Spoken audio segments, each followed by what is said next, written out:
Section 2. Myths as Method of Philosophical Inquiry. I think it is important to start this interesting topic in philosophy with definition of myth, how myth is related to philosophy, and then discuss its method in philosophical inquiry. So, let's get started. By the way, what is myth?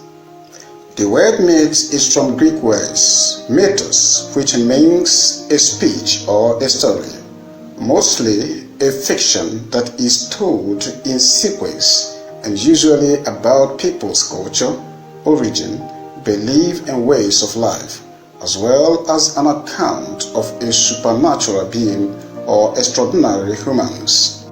So I define myth as a narrative that is usually quoted with symbols often associated with religion, belief, tradition, culture, and most time a specific account of gods or supreme beings that existed in one time or the other and was involved in supernatural activities. Thus, myth is not just a story, but a story that is supported by a culture and tradition. A true myth is always quoted with people's culture, tradition, and beliefs. It is not a story that is centered on individuals' life. Myths often try to generalize the belief of the people in question to mean the ultimate truth about the universe. Consider the following mythological account of Igbo, Hausa, and Yoruba people in Nigeria. In Igbo mythology, we have such story that talked about the origin of the ancient Igbo traditional religion, ranging from different folk tales, usually told with different accounts and different belief.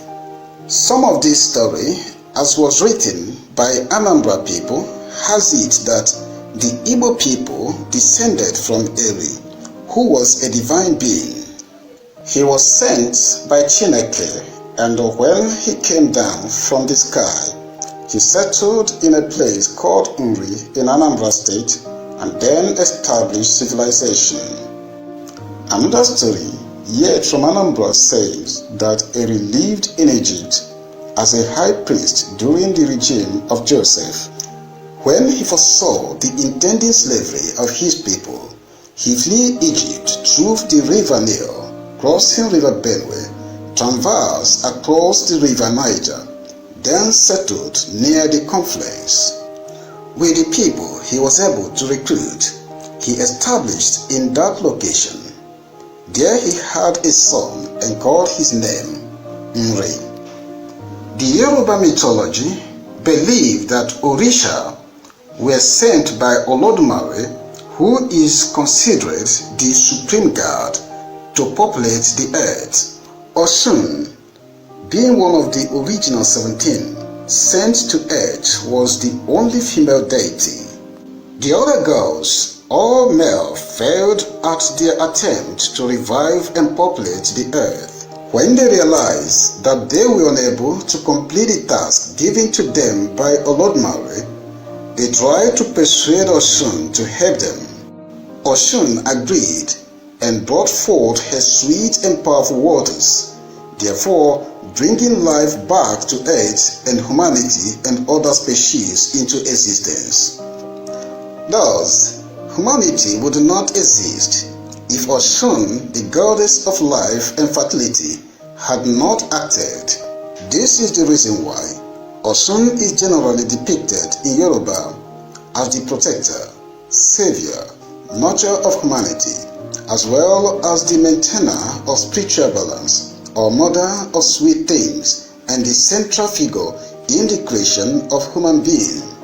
According to the Hausa myth, a prince from Baghdad called Abu Yazid got to the house of an old woman in Daura and asked her to give him water, but she told him the problem they were having in the village, how the only well they had in Daura, called Kusungu, was inhabited by a snake called Saki, who only allowed the citizen of Daura to fetch water on Fridays.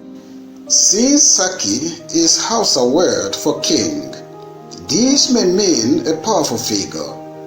Bayajida killed Saki and became of what he has done. The queen married him for his bravery. After his marriage to the queen, the people started to call him Bayajida, which means he didn't understand the language before. Before I continue, I want to be a bit critical about the stories regarding the Igbo mythology. The one told by those from Ebonyi State, for example, is quite different from the one we were told by others from Anambra State. I decided to use the one told by people from Anambra State here, not because it is more accurate or more better than the one told in other part of Igbo land, but because these are the ones that have been placed in the internet and you might have come across them as well. Again, they are not placed there because the Igbo people in general agreed and adopted it as their true story, but because those who started early to put the Igbo myths in writing were mostly from Anambra State, thus their writing were flawed with bias. I suppose they want to gain influence and control, as well as draw attention of people of the world to make them look like a unique Igbo race. Or I should say, perhaps they failed to carry out a good research about the Igbo culture and origin in general before writing. But that is not an issue, as myths in general are mostly flawed with such falsehood. That is why myth is mostly considered by people to be untrue and made up stories. So it is not surprising to see Anambra people trying to incorporate Ebonyi into the false accounts of the Igbo origin. Such account is not new, in far as I'm concerned, and as long as mythology is concerned. Look at another reason to consider myths a false and made up stories, though I am not saying that all myths are false. Look at supreme being known as Chineke, for example. Derived from the ancient Igbo religion, it was believed to be the creator of the universe. The meaning of Chineke has been treated with bias and sentiment by those who try to make the Igbo culture and religion more attractive to the contemporary and the subsequent generations. Empirically and logically, the origin of the word Chineke shows that Chineke, though believed to be the cause of creation, the name does not mean or suggest so. What I mean by this is that the name Chineke does not mean God the Creator, as Igbos of today took it to be.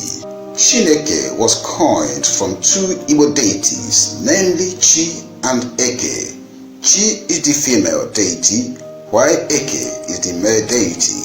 The Na is simply a conjunction that links the two together to look like this, China Eke or China Eke. But what this actually means is Chi and Eke.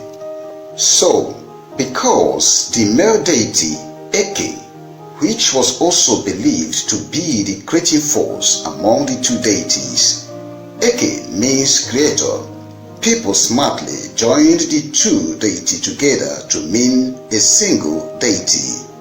Thus, they silenced the R sound to omit the conjunction na or and in English. So, you can see how people created and begin to believe on a falsehood, and now it has degenerated into a true fact.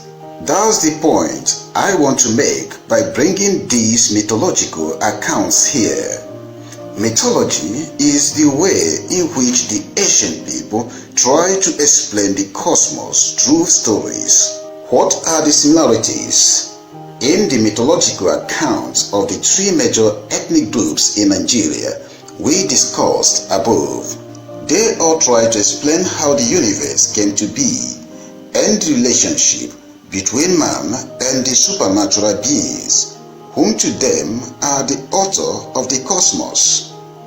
So, mythology in the ancient world is what replaced science of today. I say that the wisdom that is often found in mythology is simply the ways in which the ancient people those philosophize about the world. Mythology to me is a type of philosophical approach that is driven by guesses and assumptions. In fact, science today is what replaced mythology. So, I can say that science and philosophy are the offshoot of mythology. The difference between mythology, science, and philosophy is that philosophy has developed branches such as metaphysics, epistemology, logic, and so on to study the cosmos. Unlike mythology and science, philosophy no longer relies on guesses and hypotheses in order to get true knowledge of the universe. Now, talking about the origin of myth and some Greek philosophers on myth, I can simply say that myth does not have origin. You will say, Ometa has come again. Oh yes, myth does not have origin. As far as I'm concerned, I have in many ways tried to trace the origin. If you truly know the origin of myths, I stand the chance to be corrected. We cannot actually tell where exactly myth started or the people that started myth from antiquity. Every language, every people, every color and culture have in one way or the other used a mythological account to describe the cosmos as we saw in the mythology of Igbo, Hausa, and Yoruba.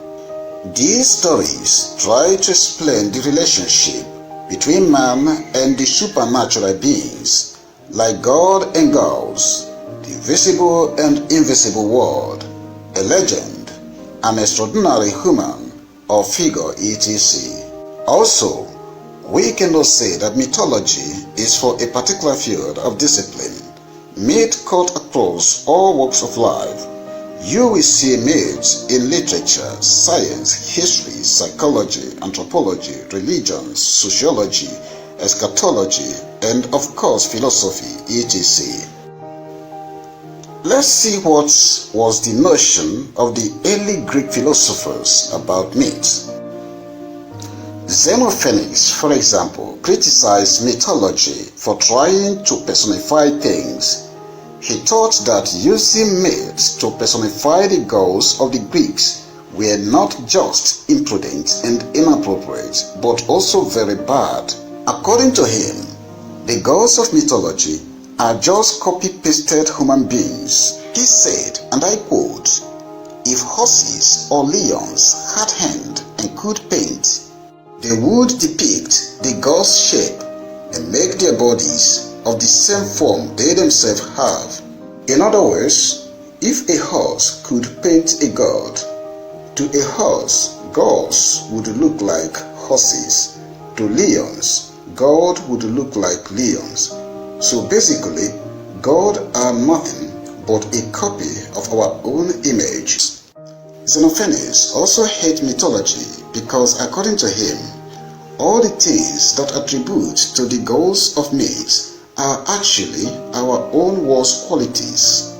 There are many mythological accounts where gods fight, steal, murder, and even cheat on partners, etc.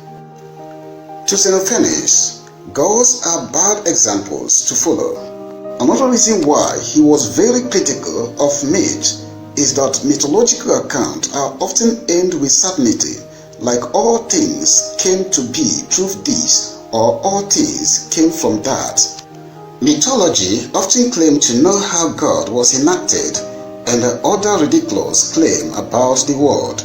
Let's take more examples from yet another pre-Socratic philosophers. Pythagoras' notion of mythology. Pythagoreans believe on reincarnation of the human soul. The soul, according to them, after the bodily death, will migrate to another body.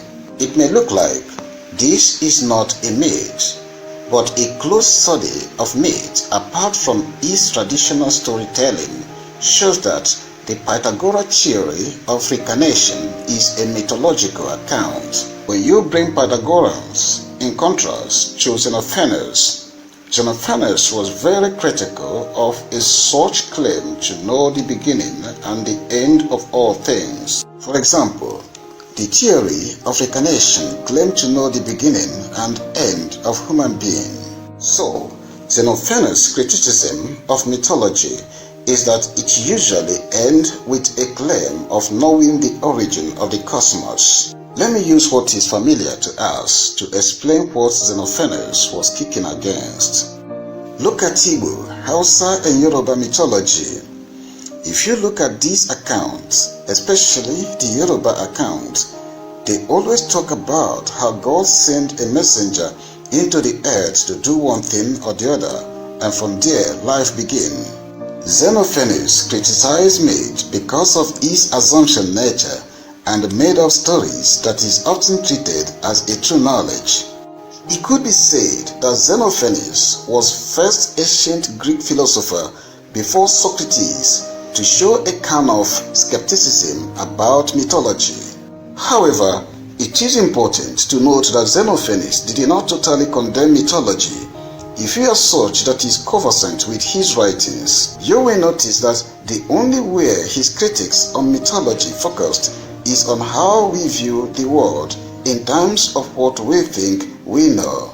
That is, what can we consider as a true knowledge? Again, I can say that since Xenophanes was first in that line of the early Greek philosophers, he was first philosopher to introduce a branch of philosophy known as epistemology, the study of knowledge and the limits of the human knowledge. To show that Xenophanes was not completely against mythology, he believed that there is one God who does not look like or think like human beings. This God, according to him, cannot be moved around, but can move everything by his thoughts. Xenophanes' critique about the gods of mythology explained a lot about man personifying the works of his own hand to be an omniscience, the all-knowing, as well as supernatural than the man who made the gods. Talking about philosophical thinking contrasted with mythical thinking. As stated earlier, philosophy is the offshoot of mythology. Mythology is simply the way in which the ancient people try to describe the cosmos, while philosophy is an increase made to the knowledge of mythology. Humans no longer believe on assumptions as a knowledge. We now have a way of testing this assumption to arrive to a true knowledge. This means that philosophy did not totally reject mythology, but mythological thinking is tested with philosophical thinking through logic and reasoning. Philosophy has developed branches that enables humans go deep into the study of the cosmos. For example, metaphysics studies beings and reality. Epistemology studies what is knowledge and the limits of what we know. And ethics studies norms and the beauty of life and things. Thank you for investing your time here. Session 3 and 4 will come your way in no distant time. Do not miss it. Ometa, Tabansi, Mikael.